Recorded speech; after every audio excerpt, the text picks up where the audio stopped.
Is the sky falling right now? What the heck is going on in the Toronto real estate market? Stay tuned to this week's episode of Prime Property TV. Promise you, it'll be worth it. Good day, Toronto. Welcome to another episode of Prime Property TV. So glad you could join us here. I guess this is what's turning out into a weekly update on the numbers on what's going on amidst this pandemic with COVID-19. I hope you guys are staying safe and you guys are self-isolating so we can help all the people of the healthcare workers and providing all the supply chain for all the food that we're getting, okay? So we do have a lot of things to go over today, so make sure you stick around to the end of this video. But let's start with the numbers right now. When I saw them, I was like, what? I was totally blown away, okay? Here, I'll put it on the screen here so you can have a look yourself. I was blown away in a good way and a bad way. But let's start with the negative first. The sales plummeted like crazy, like boom. We hit 246 sales in Toronto last week, and wow, that is not good. That is not good. The good though is I'll say even realtors and buyers now maybe are practicing social distancing because there's a lot less movement, okay? But if you look at the chart here, you can see that compared to the same week last year in 2019, we basically fell off a cliff in terms of the amount of sales.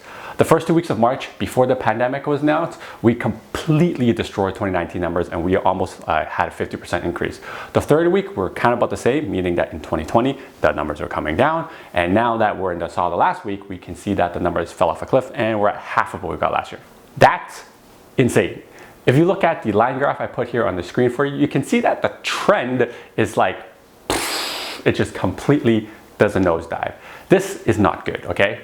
But now I'm going to put you another information here and you can look at the week of inventory. Again, this is a stat that we kind of made up just to judge how March is doing, but it is not looking pretty.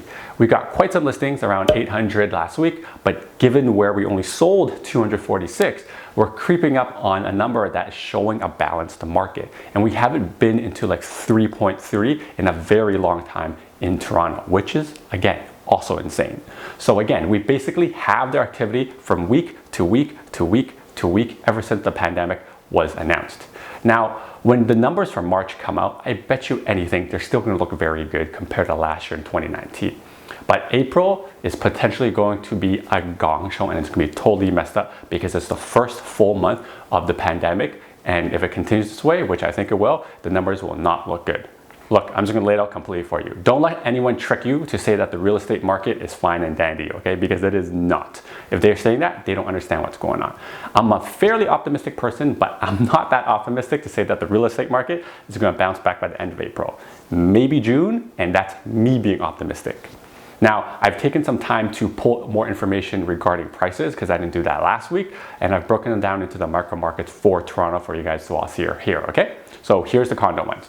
You can basically see that the prices for condo as week and week and week, the prices come down a tiny bit, tiny bit, tiny bit. So from the start of the month to the end of the month, we probably would have saw a really high increase in price, but now we're seeing a drop of about 1.34, almost like 1.4%.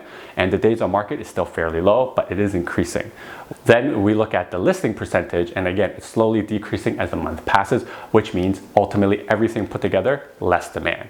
Now, prices are not dropping much, it's a good thing, but in the coming weeks, there are sellers who need to sell because they bought something and they can't close without selling, or maybe they can't carry the property, or they defer, maybe they lost their job. So I do expect prices to come down because those who are desperate to sell may come lower than what the market value is, and that's kind of going to start the precedent of prices coming down.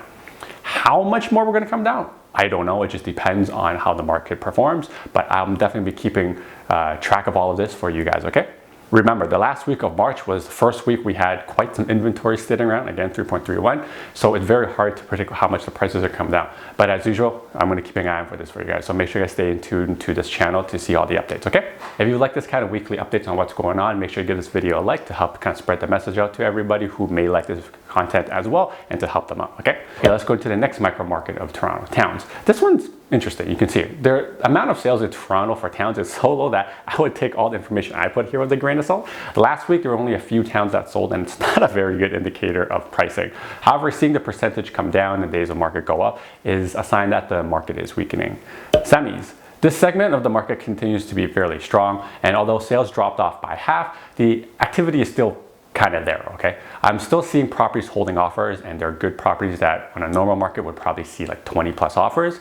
And because semis have been fairly high in Toronto, I don't mind saying that, you know what, they can probably ride out this wave a little bit longer, okay, they will survive, but they're still going down in terms of trend, okay? But they may last a little bit longer before they go down potentially.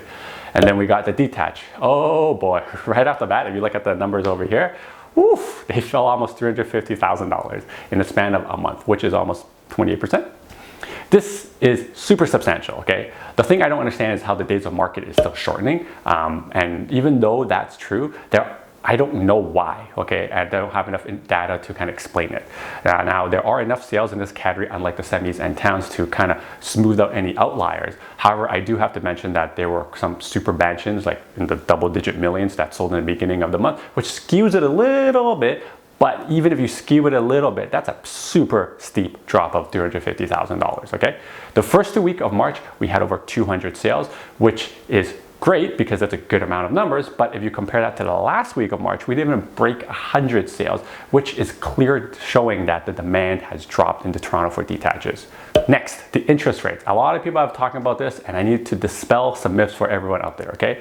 The Bank of Canada dropped their overnight rate to 0.25%, and yes, that is a very, very low rate, and we haven't seen that in a very long time.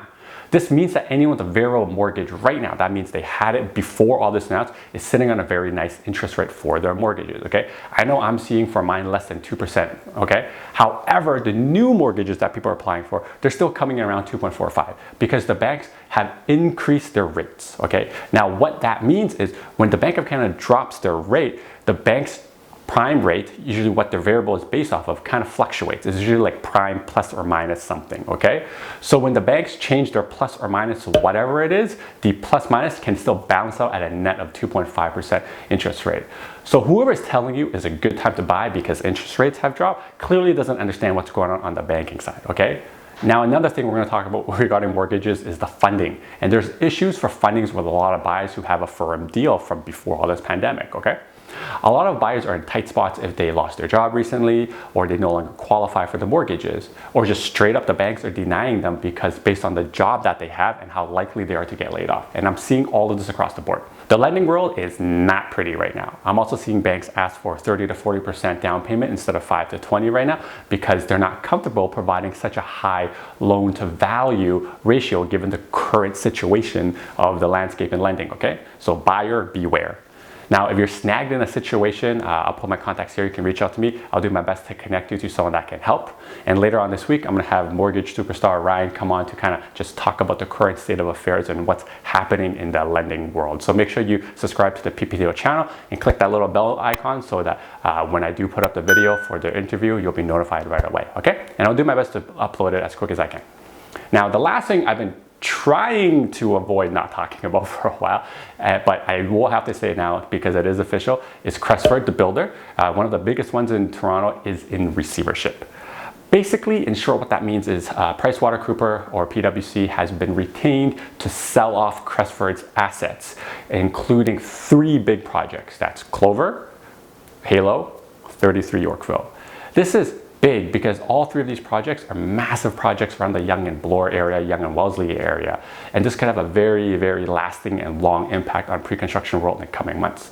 Plus, with all the things that are happening in the pre-construction world, plus the COVID-19, I don't actually know what's going to be happening with this receivership because this could not have come at a more untimely time. This was kind of in the rumblings a few months ago, but for it to kind of pan out the way it is on the timing the way it is, it's not going to be pretty.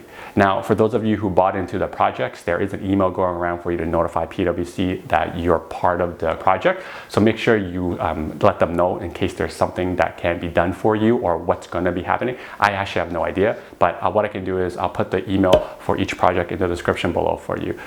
Because it's very unfortunate for a lot of the buyers out there who bought on this project because now this project could be in limbo, it could be sold, the contracts could be canceled. I have no idea, but just so that you're informing the receivership of PwC, I'll put the email for you guys, okay?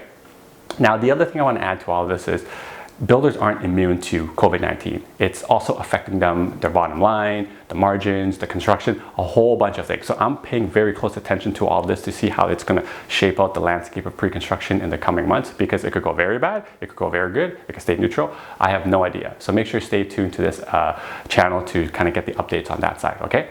Now, I hope this was helpful for you guys. Again, this is a very, very large update because things keep changing over and over again. I hope you guys are staying safe. And if you want to know how I'm surviving the real estate pandemic that's happening right now, I'll put my contacts here. I'm happy to help anyone out there. Until next time, guys, your move, your future. Now that you're done watching this one, how about this one? Oh, you know what? This one's good too. Ooh, this one's really good. You know what? Just watch them both.